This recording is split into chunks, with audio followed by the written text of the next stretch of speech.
30th anniversary celebrations here at Rhizome, we are having a series of conversations with artists, past and present, and who have shaped Rhizome's journey through new media art. I'm especially pleased today to be here with the legend, Lynn Hershman Leeson, whose career over time has proven itself to be, without exaggeration, perhaps the defining kind of she's proven herself to be perhaps the defining US new media artist of her time.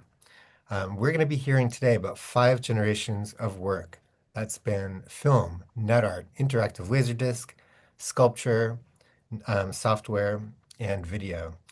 Um, all of this work has kind of explored numerous themes, but we'll be hearing about privacy, identity, gender, and the cyborg, themes which are, of course, very relevant to this moment that we're in here in 2026. Um, I'll just say briefly that Lynn has a show up right now in Los Angeles at Hoffman Donahue for those that are around. And I would strongly encourage you to see that. I'll hand it over to Lynn, who will now guide us through this body of work. Thank you. Thank you. It's a pleasure to be here. And my work divides itself into 4 segments, which is before computers, after digital, and ABC, which is after biological computing, and now it's after artificial intelligence. And like most of my life, the most relevant works were born on the cusp of disaster. And the first disaster that I notated, there were many before that, but the first one dealing with my art was I was given an exhibition at the University Art Museum in Berkeley. And in this piece, I put 2 works. One was called Self-Portrait as Another Person. The other was a breathing machine. Yeah. So I in this exhibition, I thought it was really exciting to put sound. That's an old sound recorder, and so these works would have sensors, and you'd walk up to them, and they would talk. Um, and I didn't know anybody who had done anything like that, and I was happy to have this. But when I went to see the exhibition with a lot of my friends, to my horror, it was completely empty. There's a woman named Brenda Richardson who was the chief curator at the time, and I found out after much questioning about where my work went that she closed my exhibition because she said that media wasn't art and it didn't belong in a museum. So, what at that time I thought it was a bit of a catastrophe, but it inspired me to do work outside of any uh, professional art context that was outside the viewpoint of any kind of a curator. And so what I did first was to rent a hotel room. We go to the next slide. Yeah, that was one of the pieces that they took out. Next one. Yeah, and I rented a hotel room. In this case, it was the Dante Hotel, and that time I think it was $40 a week. You could do it, and I made the key accessible. All you had to do was sign in at the desk 24 hours a day, and you get a key, and you could trespass into this room and see the alien space where fictional occupants were in bed, surrounded by the artifacts of their life, as if waiting for witnesses to discover them. And one of the fictional tenants that lived in this hotel room was named Roberta Brightmore, but I'll get to that later. And this exhibition in the hotel room lasted nearly a year and only ended because somebody called the police and said there was a dead body in the room, and the police came and took everything into central headquarters where they still are. And of course, like the breathing machines in the hotel rooms, none of what I did was considered art. In fact, it was considered strongly not art. So I thought I would continue to make the work of my life be not art for the rest of my life. And in the next project, you can go to the next slide. I hope uh, I hope to liberate the essence of the characters that might have stayed in the hotel room, but have these fictional personas exist in real time and in real life and take artifacts of real life. At that time, since nobody would write about my work, I did, and I used these names: Prudence Juris, Gay Abandon, and Herbert Good. Each one wrote in a different style, and for throwaway magazines to Studio International, and they all wrote about my work, of course. So let's go to the next one. So this is Roberta, uh, that evolved from those hotel rooms, and she was a private performance that lasted nearly a decade. Her background, including her education and early childhood traumas, were composited from stereotypes of and psychological data. Roberta saw a psychiatrist. I have psychiatric reports for her. Used a specific language, had her own handwriting, had checking accounts and driver's license. We can go to the next one. Yeah. Yeah, okay. Yeah, this she was looking for a roommate. The next one is at her psychiatric sessions. Um, and she went to a real psychiatrist actually, and so I have all of her psychiatric records. And all of these surveillance photographs, artifacts, and transitory discards not only defined her at the time, but later provided credible proof that she existed. Since I couldn't get credit cards, I had less of a profile than she did because she could get one. She had no negative credit, and I did. Roberta placed ads for roommates in local newspapers, and people who answered her ads became unwitting participants in her adventure and thereby part of her fiction, just as Roberta became part of their reality. And Roberta represented a fractured identity that both mirrored and reflected society. Her clothing, checks, credit cards, driver's license, psychiatric reports, tape recordings are the archived remains of her artificial life. So she was a breathing simulacra, played first by myself and then by a series of multiples. We can go to the next slide. This is Roberta going out and meeting people that answered her ads for dating. Next slide. Next image. It's her driver's license. And I actually had eventually a Roberta lookalike contest.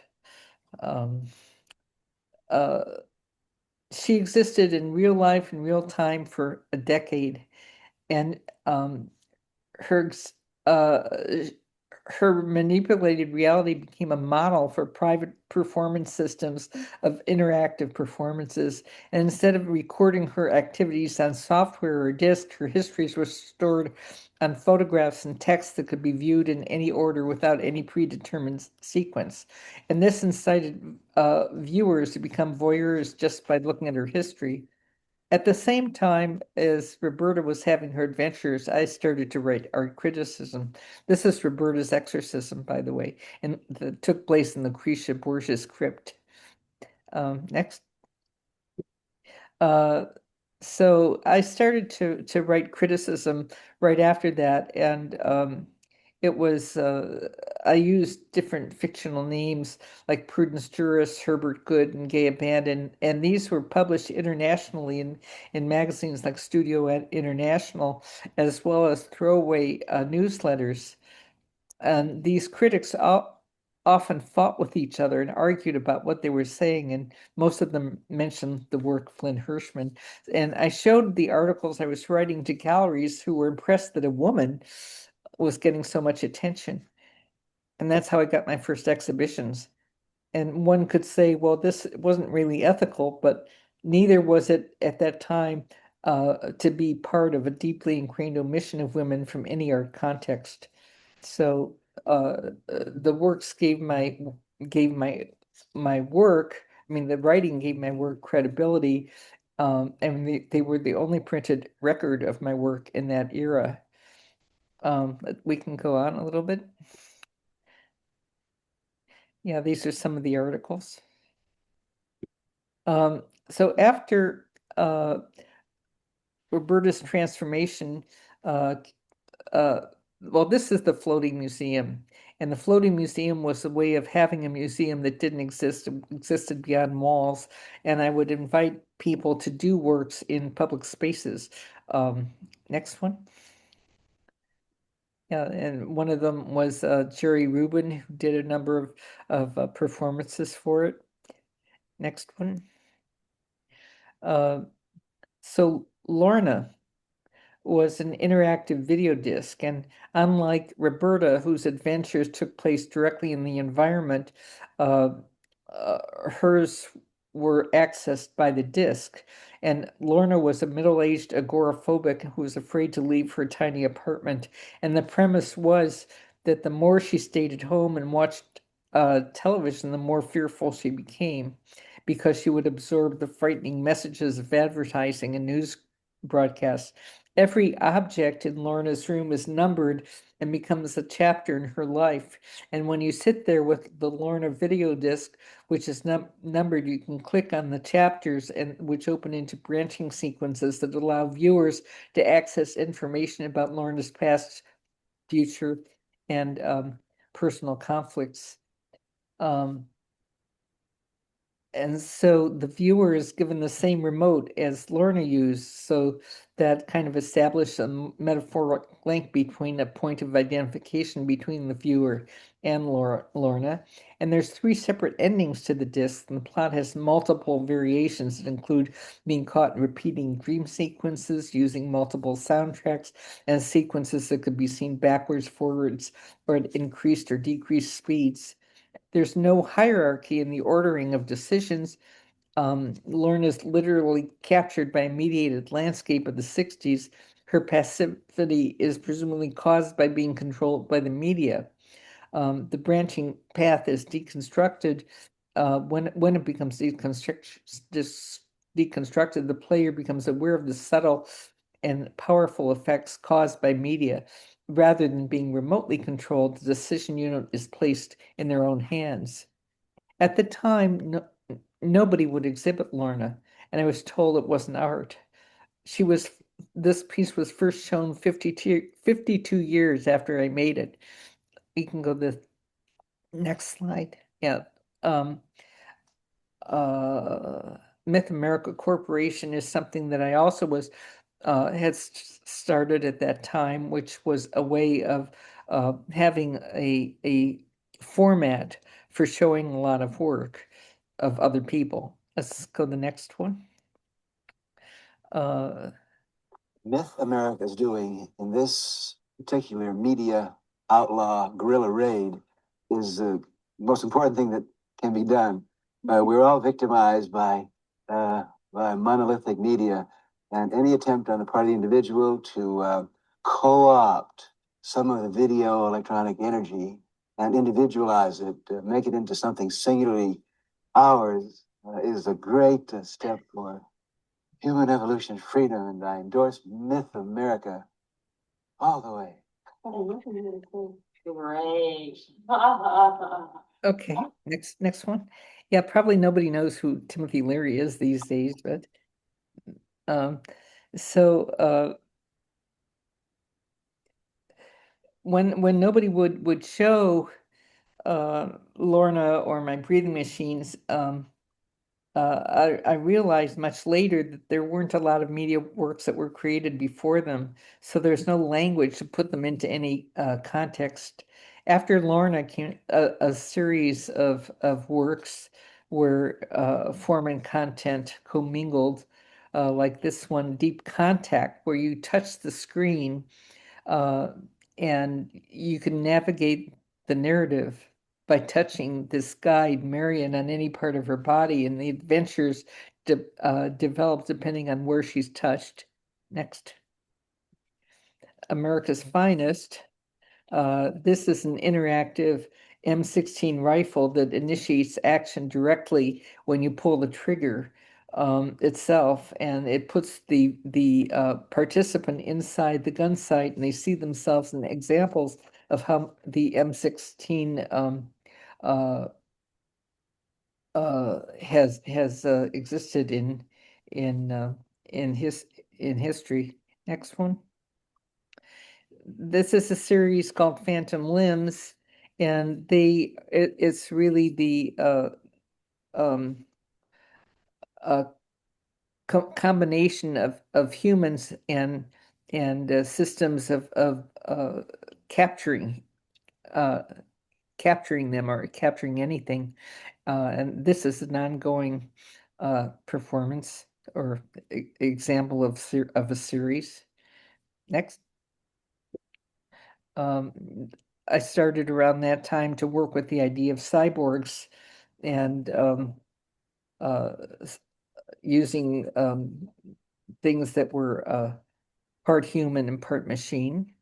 Next.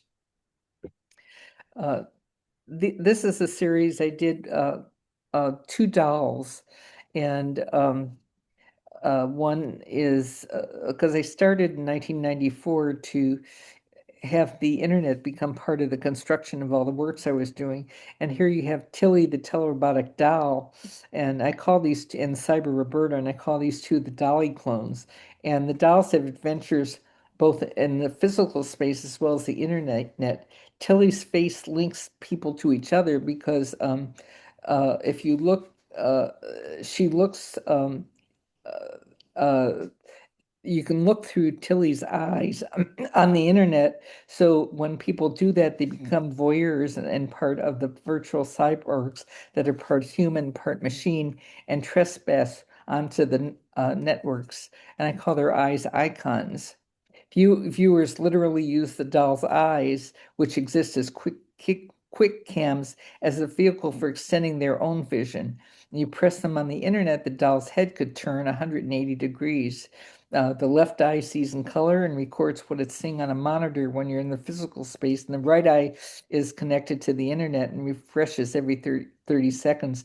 Viewers in the physical space see themselves on the small monitors in Tilly's room and on the internet. They could see what Tilly is looking at through one of her eyes.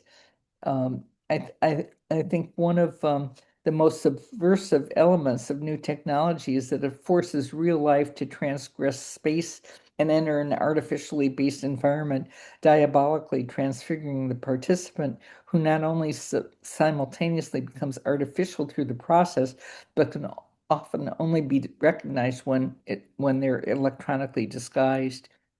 Let's go to the next one. Yeah. Cynthia.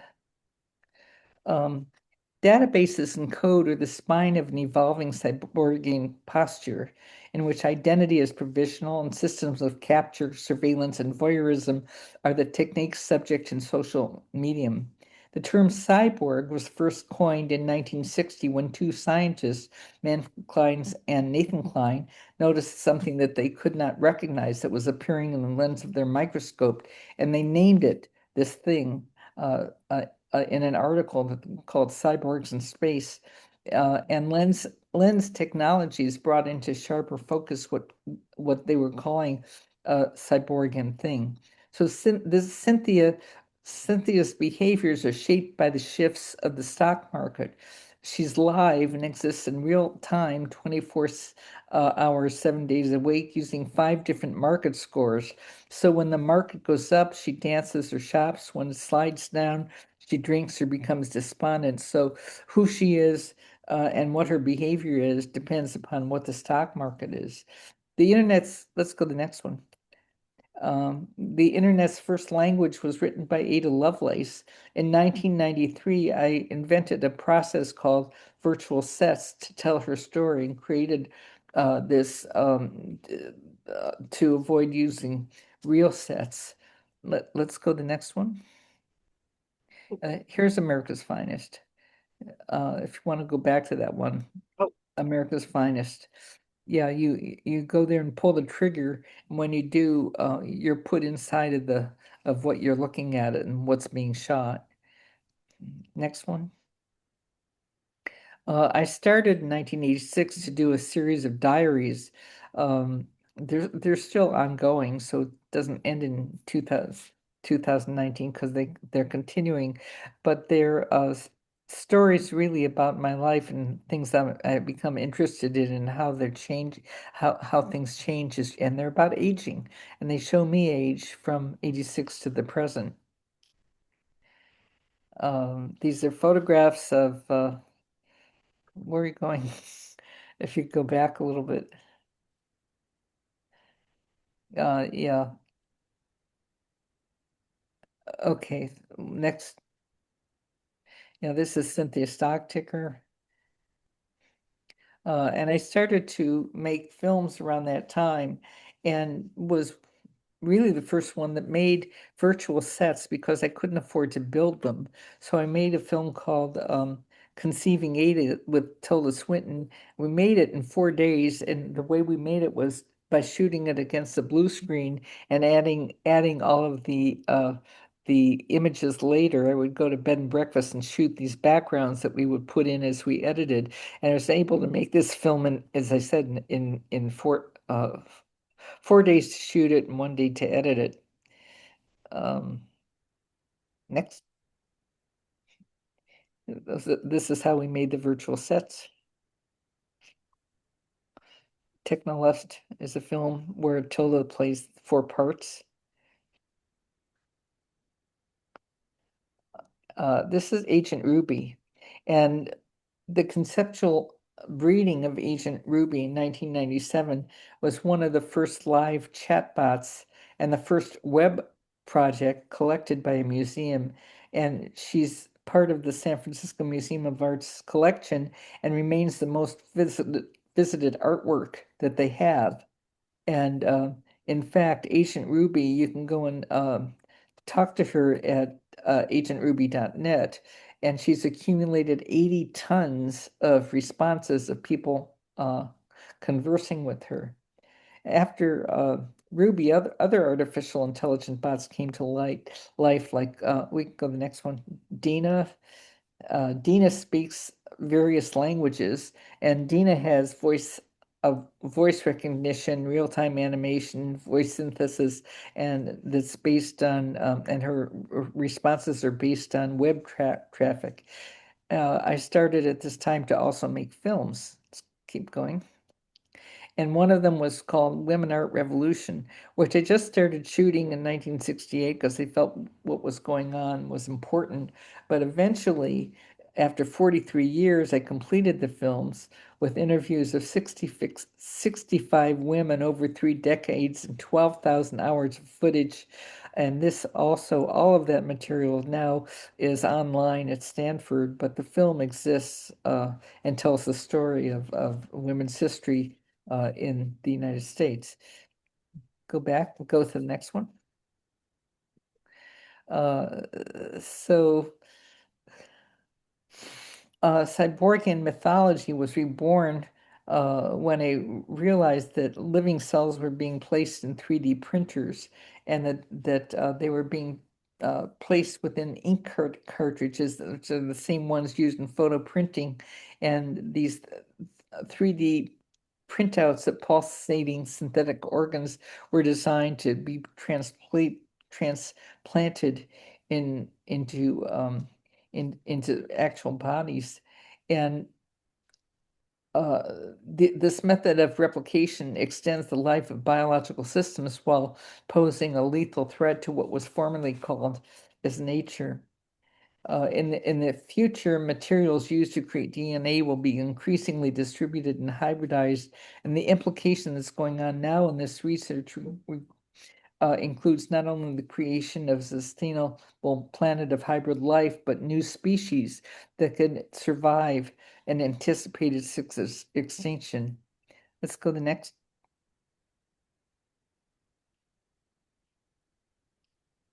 Okay, next one. Is it part of all these new hybrid life forms? Next. I made an antibody of myself, of course, the Lynn Hershman antibody. Go further. The Infinity Engine, which this is part of, is the installation of a multi-platform project that exposes the ethical implications of engineering with DNA. and looks for ways to survive the battle of evolution. Go further. Next. Twisted Gravity was inspired when I learned that 502,000 people each year died from unsafe drinking water. So, what I created was a twist of art and science that created a portable purification system that could process and convert contaminated water into drinkable water 1 liter per minute and correct climate change and human carelessness and pollution. Uh, yeah, this is a, a chatbot that uh, wrote itself into a program, wrote itself into a videotape. Next. Um, so I started in 2003 to think about anti-aging serums, and I worked with a number of scientists, particularly at Novartis, to actually create a serum that reduces aging in humans.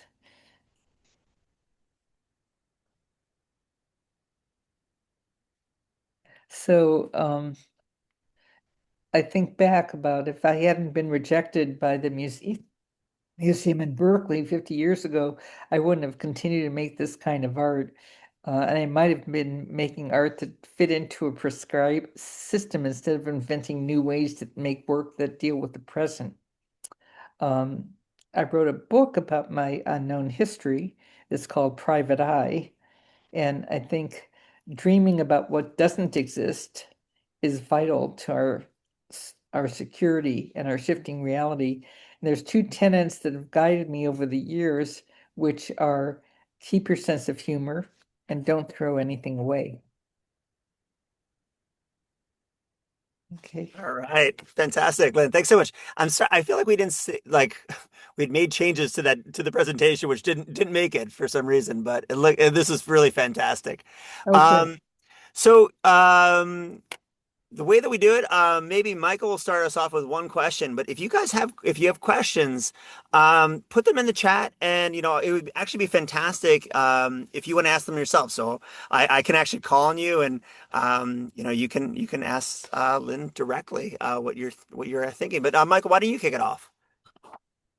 Yeah, Lynn, that was amazing. Thank you for taking us through all this work. And you have like really major projects in there that got a very short amount of airtime. So there's just so much to discuss, of course. But yeah, some of those are, of course, really epic works that we got to take only a brief glimpse into. Something that I heard in this presentation was in your language, the way that you were talking about virtual space. I always sort of identified your work as being like positioned within like a kind of distrust of systems, like you kind of like almost maliciously using systems to kind of like subvert power structures and especially patriarchy, but maybe also like a kind of hopefulness about the virtual. In this presentation, I kept hearing you used phrases like the diabolical transfiguration that happens in virtual space, where identity is provisional and everything is compromised by capture and voyeurism. And I wonder if maybe I misread that slightly, like maybe the virtual is like inherently bound up in these systems and you're inherently distrustful of it, or do you think there is some sort of potential for these kind of synthetic figures like Ruby, who are sort of assemblages of, technology, gender, and identity and information. Do you see potential in the virtual, or do you see it as something to be mistrusted? No, I think there's a lot of potential. I think we're always inventing things to um, give a different resonance to our human experience. So I don't think we could live without it, and I think that we have to really be inventive about how we use technology to enhance our humanness and to allow us to be connected with other people around the world, as well as information and different kinds of systems and ways of living a more tolerable life. So the diabolical transfiguration has potential, and that Yes, might land well on Friday the always does. 13th, but on Valentine's Day, that sounds kind of weird to me. Right. Diabolical potential. I love it. Um, B. Bogart has a question. Would you like to ask yourself? I'll give you a beat. If not, I can read it.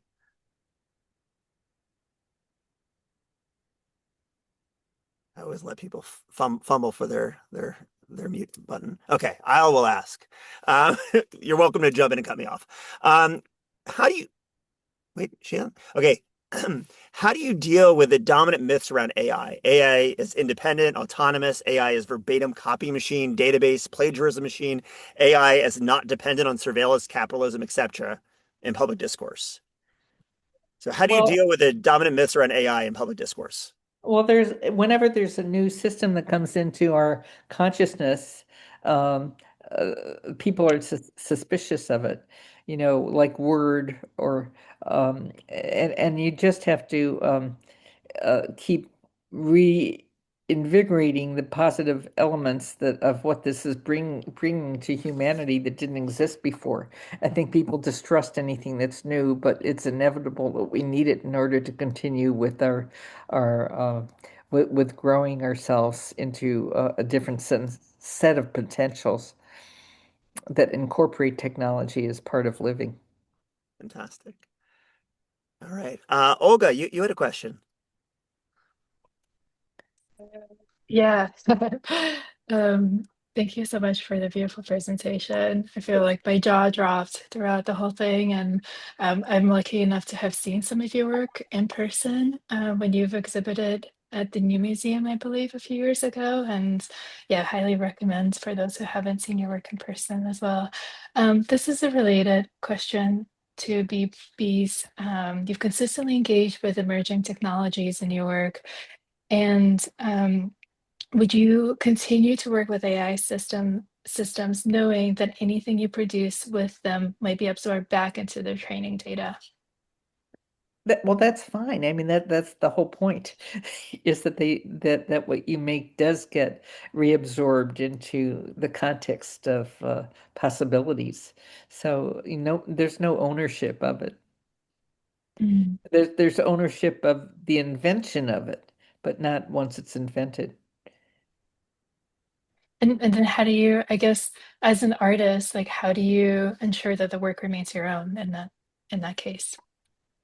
Um, you keep records and you copyright them with dates.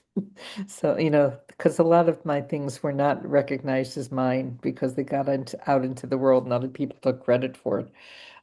For them, like the virtual sets. But eventually, if you do patent them and keep your records, you can look back and find out, when things happened first and who owned them first. You could change one little thing in something and and people can say it's completely different. But which is why I think you really have to keep track of what you do and when you do it in a formal way. All right. Thank you. Fantastic. Megan, you had a question. Hi, thank you very much, Lynn, for this fantastic talk. It's always wonderful to get to know your work better. Thanks. I am going to pick up on the AI theme loosely, which is that your work, of course, right now is getting talked about a lot as the critical predecessor in contemporary art to people thinking about generative AI. Oh, And good. I, and a lot of that has to do with technology, but I'm particularly interested if how much you thought about it, how much you'd be willing to reflect on the notion of the generative, right? More than just you made chatbots early on, but how that might be understood to build a much longer history, back to your work in the 1970s and later. That's a kind of a conceptual forebear to our ideas about generative AI now. Well, yeah, I mean that was the idea when I first made it, but there wasn't the possibility to do it. Not enough had been invented in order to make it. So it's just that now things are catching up, and there's more possibility to insert this into a broader insert these ideas into a broader context. So it's all good. Yeah. All right. We have some great questions, but I'm gonna just jump in and ask one myself because I'm I can. Why not? You're there. I'm here. Why not? I'm actually really curious because, in a lot of your work, you're like looking forward to sort of emerging technologies and you're working with scientists and, you're kind of actually in some ways working with what's kind of in the forefront. I'm curious now, like when you look ahead or you see what's happening, like what excites you? Like what are the tools that you want to play with? Are you playing with the things that are emerging now, or is it just that, how do you grapple also with the speed of this present moment? Um, Well, yeah, I'm looking at what the possibilities are, and it's not like I'm trying to uh, define the moment with with what's being invented, but these are things when th possibilities are invented through technology, they open them up a completely different possibility for artists to use them in ways that when they weren't expected to. So it's exciting to know what is being invented and to figure out ways that you can use that as a communication possibility for building new work. And are you looking to like the research labs? Are you partnering directly with people there? Or are you looking at things that are kind of becoming commercially available, as things sort of like enter into kind of like the consumer realm? Yeah, no, for a while I was, both at UC Davis and then at Stanford, working with students and possibilities there, but now I'm not. So I'm just working with my own ideas and researching the possibilities and seeking out people who work in labs to help, which they're willing to do and actually want to do and like to do because they like to come to the openings of exhibitions. I So love it. so it's fun, and Cool. I kept friends with all of them. So I've got programmers going back 18, 20 years. So I love it. Gladys, you had a question. Hi, Lynn. I always admire your work, and it's great to see you and to hear you talk about your work in a chronological order. And then, also like talking about time. Like my question is also about time. So how do you see AI and emerging technologies as having the potential to reverse time or to counter the effects of aging and time? And then, like especially related to the anti-aging serum in your work. eh, especially the what? The last part? They related to the anti-aging serum, like the Eternally Yours series. I think that it extends time because we're able to live longer. And I don't think that I think not being able to live forever has its advantages because it puts you more in the moment and more in the preciousness of time and what you could do with it, knowing that your own time is limited, but what you're going to produce or think about or create can be extended through other people. So one doesn't have to own what they do, they put it out in the world and it's available for other people to take it further in different ways. Beautiful. Yeah. Fantastic. All right. So Alfred has two questions from students, but no microphone. So I will ask them both, and dealer's choice. You can answer them or um, combine them. So the first thing he was asking was, how has the Ruby chatbot responses changed over time that she's been in use? And the question was like, why do the police still have the pieces from the hotel show? Why do they Why wouldn't do the release? police still have Why do the police still have the pieces from the hotel show? Oh, well, I'll answer that first is because they didn't think it was art. And they wouldn't release it to me. I could go to the police station and look at them, but they wouldn't give them to me. There's nothing really all that valuable in, a pillow or um or a sound recorder, but they felt that it was there were enough complaints about it that they wouldn't give it back. So, and what was the other question? How has the Ruby chatbot responses changed over time? They haven't. Ruby has her own personality, and if I were to make a chat bot today, it would be much more sophisticated than Ruby was at the time. So she uses the possibilities of the time she was made and the language that was there when she was born. So I mean, like all of us, we're caught in the age that we're born in.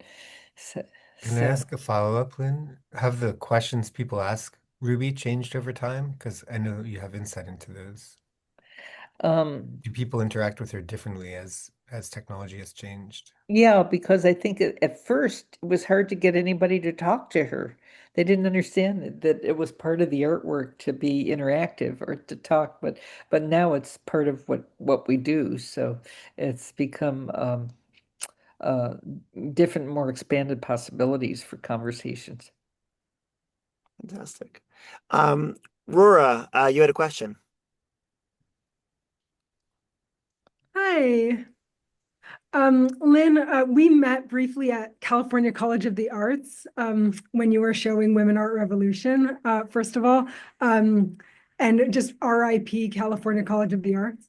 I wanted to ask about, I mean, we're all asking you like you're an oracle, like you've come to us from the 70s and through time, but and I'm sorry for that, but I'm wondering, your work has always been really meaningful to me as a woman artist and as a feminist.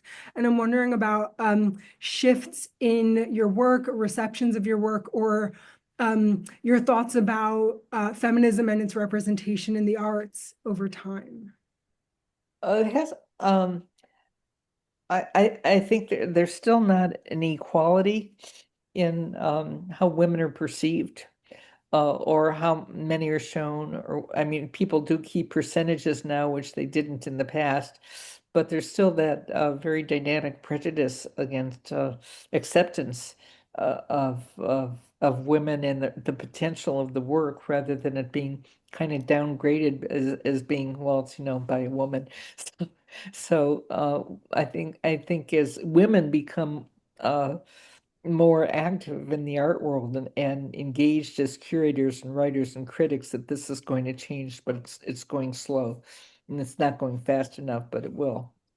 And in terms of representation, like in terms of your work and how you see the fights you were fighting in the 1970s and the ways that you were representing, and through images, through actions, through, I'm wondering if there's anything you think is like still like, oh, like we really still need this, or is there anything that you would revise for now?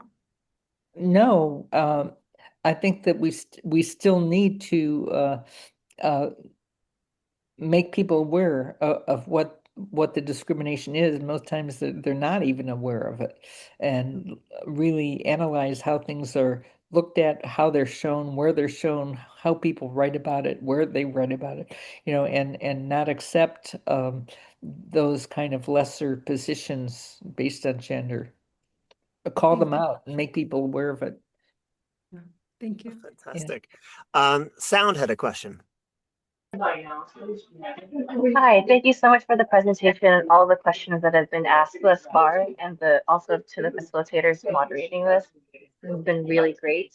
I was wondering if Lynn, you can go over the process a little bit more about legitimizing where to write more with their license and bank account, and whether or not you think that's possible at this day and age, and also whether or not you thought a shift between the projects that went from like theater in real life to incorporating more classically recognized tech.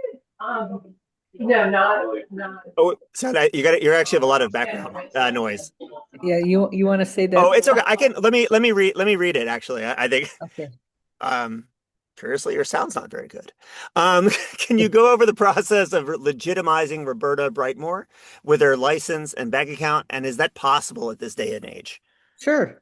Yeah, except you probably get arrested now, because for identity theft or fraud. But in those days, nobody thought about that, so I could get away with it.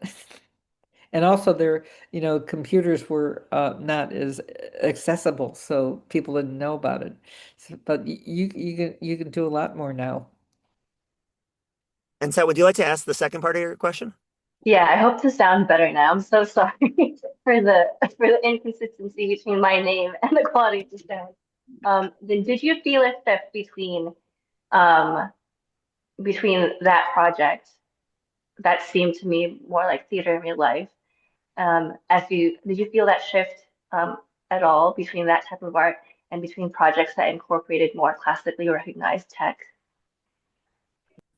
Classically Um, recognized tech? Um, Like technology or yes. yeah. Can you rephrase that? So if Roberta was sort of a project that was like had a kind of theater, I think you used the word theatrical or theater kind of the life aspect. Mhm. Did you feel a shift when you started working more with like what we think of as technology? I didn't think that Roberta, I tried to make Roberta part of actual re life, as a reflection of what living was like. I didn't want to make her look like an art project, which is how she was able to accumulate so much. Um, what's the second part of the question? Did you feel a shift when you moved from like that real life kind of medium to more technological media? This is just No, because technology, I think, is part of real life, and it just gives you more options to interact with different tools. Yeah. Thank Yeah. you. Mhm. Fantastic.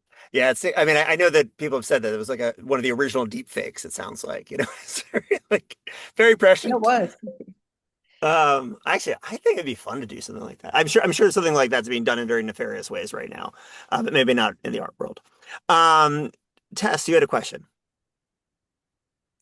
Yeah, hi Lynn. I was wondering about like if you feel now kind of in this moment in your career after this whole body of work, like liberated from like the entrapment of embodiment or like gendered embodiment. Do you feel liberated through your practice or so much of your work I kind of like I see the optimism of tech to kind of liberate us from our like gendered embodiment or our interiority, and it's like a way to break through. But then when I read your work, it also has this dystopian horror element to it. So are we like, I just wonder how you think about that. Like, are these like avenues of exploring various forms of entrapment, or do you feel liberated through your practice? Yeah, I think that technology is a way of liberating ourselves and understanding how it works, how it relates to the rest of the world, and how you connect globally with through technology, what you're doing, so that you don't have it as just some very small, isolated form that shows in a very restricted way. So hopefully, the possibilities now expands ideas. In ways that it was impossible before. Liberation through diabolical transfiguration. Yeah. Can I actually just can I tag a question onto the back of that? How do you think about, you said that, you began operating sort of outside of the art world and now you're sort of in the art world. You have a wonderful exhibition at Hoffman Donahue. Um, how do you think about the distribution of your work? Like where, like, and your audience, like how do you want to reach them? Like what are the channels that you think are most effective? I think galleries, in a sense, are really the most limiting, because um, they exist in a certain place. I like to think of work that can be transfigured in a broader uh, sense and make a broader difference. But I think that it just depends, and I think they're all possible. It's possible to work with galleries and museums, and then also invent ways to have things that exist on the internet that change and interact completely differently. Ah, fantastic. Okay, Valeria had a question. She wanted me to read it.